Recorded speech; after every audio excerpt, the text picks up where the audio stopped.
സംസ്ഥാന പോലീസ് വകുപ്പിൽ വലിയ മാറ്റങ്ങൾ വരികയാണ്. ജയിൽ മേധാവി എസ് ശ്രീജിത്ത് DGP പദവിയിലേക്ക്, ബൽറാം കുമാർ ഉപാധ്യായ ഫയർഫോഴ്സ് മേധാവിയാവും, ബെബ്കോ CMD പദവിയിലേക്ക് എത്തും. ഫയർഫോഴ്സ് മേധാവി സ്ഥാനത്ത് നിന്നും നിതിൻ അഗർവാൾ ഇന്ന് വിരമിച്ചു. ADGP MR അജിത് കുമാർ സസ്പെൻഷനിലായ ഒഴിവിലാണ് യോഗേഷ് ഗുപ്തയുടെ നിയമനം. ചീഫ് സെക്രട്ടറിയുടെ ശുപാർശ അംഗീകരിച്ച് സർക്കാർ ഉടൻ ഉത്തരവിറക്കും. എബി ജോൺ തോമസ് വിവരങ്ങൾ നൽകും. എബി, മാറ്റം ഉണ്ടാവുകയാണ്.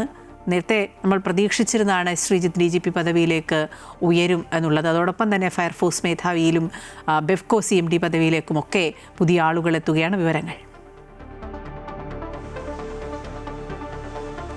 അഖില, പ്രധാനമായും രണ്ട് മാറ്റങ്ങളാണ് ഉണ്ടായിരിക്കുന്നത്. അത് യോഗേഷ് ഗുപ്ത ബെബ്കോയുടെ MD ആക്കാനുള്ള തീരുമാനമെടുത്തിരിക്കും. ഒപ്പം തന്നെ ബൽറാം കുമാർ ഉപാധ്യായ അദ്ദേഹം ഫയർഫോഴ്സ് മേധാവിയാകാനുള്ള തീരുമാനത്തിലേക്കും വന്നിരിക്കുന്നു എന്നുള്ളതാണ്. DGP റാങ്കിലുണ്ടായിരുന്ന ഫയർഫോഴ്സ് മേധാവി നിതിൻ അഗർവാൾ ഇന്ന് വിരമിച്ചിരുന്നു. അദ്ദേഹത്തിന്റെ പദവിയിൽ നിന്നും ആ ഒരു ഒഴിവിലേക്ക് കൂടിയാണ് ഇപ്പോൾ ഈ ഒരു പുതിയ നിയമനം വന്നിരിക്കുന്നത് എന്നുള്ളതാണ്.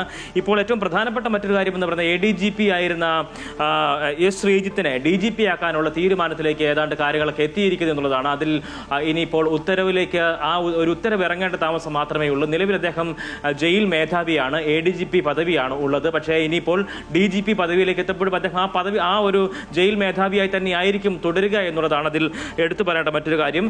എന്തായാലും ഈ DGP പദവിയിലേക്ക് നേരത്തെ രണ്ടുപേരെയാണ് ആദ്യം ശുപാർശ ചെയ്തിരുന്നത്. അത് സുരേഷ് രാജ് പുരോഹിത് ആണ്, ഒപ്പം തന്നെ MR അജിത് കുമാർ എന്നീ രണ്ടുപേരെയായിരുന്നു.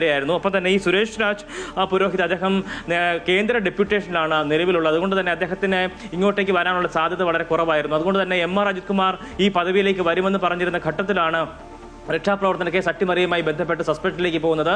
തുടർന്നാണ് ഇപ്പോൾ ശ്രീജിത്തിലേക്ക് ഈ ഒരു പദവി എത്തുന്നത് എന്നുള്ളതാണ്. എന്തായാലും പ്രധാനപ്പെട്ട മാറ്റങ്ങളാണ് ഉണ്ടാവുന്നത്. അതിൻ്റെ ഉത്തരവ് വളരെ വേഗം തന്നെ ഇറങ്ങാനിരിക്കുന്നു. അഖില, ശരി, എബിയാണ് വിശദാംശങ്ങൾ നൽകിയത്.